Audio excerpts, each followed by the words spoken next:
പ്രവാചകന്മാർ പുസ്തകത്തിൽ എഴുതുന്നത്.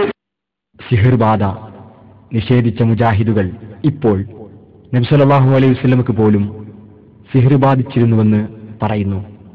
അഭൗതികമായി സാഹിറിന് നമ്മെ ഉപദ്രവം ചെയ്യാൻ കഴിയുമെന്നാണ് മുജാഹിദുകളുടെ പുതിയ വിശ്വാസം. മനസ്സിലായില്ലേ? അള്ളാഹുവിന്റെ റസൂൽ ഒരിക്കലും ഇങ്ങനെ ഒരു ചെറിയ സംശയം, എന്തപ്പത് ഇന്നലെ ഇപ്പൊ ഏത് ഭാര്യന്റെ അടുത്ത് പോയി, നാളെ എവിടെ പോകേണ്ടത്? നബിക്ക് ചെറിയൊരു കൺഫ്യൂഷൻ, എന്തോ ഒരു ഓർമ്മപ്പശക്ക് പറ്റിയതുപോലെ നബിക്ക് തോന്നി. അള്ളാഹു വഹീലൂടെ അറിയിച്ചു കൊടുത്തു, ഏതോ ഒരു ജൂതൻ, ബുഖാരിലെ ഹദീസാണ്, ഉപദ്രവിക്കാൻ വേണ്ടി ഒരു കിണറ്റിൽ കൊണ്ടുപോയി ഒരു ചീർപ്പും മുടിക്കെട്ടും ഉപയോഗിച്ചുകൊണ്ട് ഒരു കിണറ്റിന്റെ വെള്ളത്തിൽ എന്തോ മാട്ടുമാരണം നടത്തിയിരിക്കുക. ആ മാരണം ചെയ്ത വെള്ളം നിറവ്യത്യാസം വന്ന് കിടക്കുന്നതായിട്ട് കണ്ടു.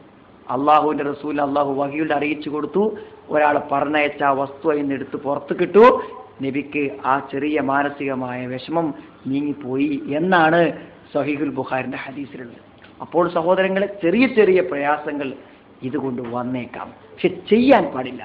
അള്ളാഹുവിന് മാത്രം പ്രത്യേകമാണെന്ന് പറഞ്ഞിരുന്ന രോഗമുണ്ടാക്കൽ എന്ന വിശേഷണം ഷെയ്ത്താനും വകവെച്ചു കൊടുക്കുന്നു ഇപ്പോൾ മുജാഹിദുകൾ.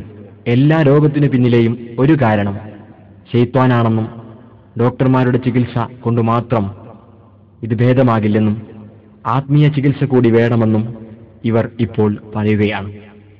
അതും പിശാചിലൂടെ ഉണ്ടാകും. വെറും മാനസികമായിട്ട് മാത്രമേ പിശാചിനെ ഉപദ്രവിക്കാൻ പറ്റൂ എന്നുള്ള ധാരണ ശരിയല്ല എന്ന് പറയാൻ രണ്ട് കാര്യങ്ങൾ. ഒന്ന്, അയ്യൂബ് അലൈഹിസ്സലാം, അദ്ദേഹത്തിന് ഇനി മസ്തനിയ ഷൈത്താൻ, അദ്ദേഹം ദീർഘകാലം രോഗിയായി കിടന്നു, കുടുംബം വരെ അദ്ദേഹത്തെ ഉപേക്ഷിച്ചു എന്നാണ് ചരിത്രത്തിൽ നിന്ന് വ്യക്തമാകുന്നത്. അപ്പൊ എന്താണ് അത്രത്തോളം എത്തി? അത് പിശാജ് വരുത്തിയ രോഗം.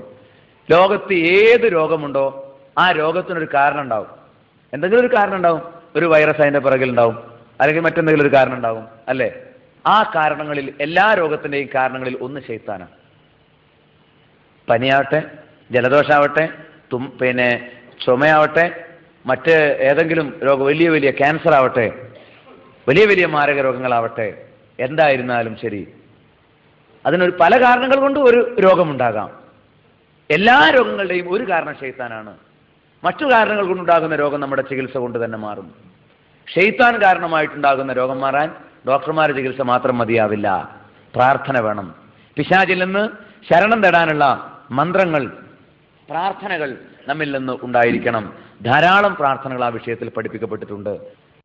ഇതിന് ഇവർ പുതിയ ചികിത്സാ കേന്ദ്രങ്ങളും തുറന്നിട്ടുണ്ട്.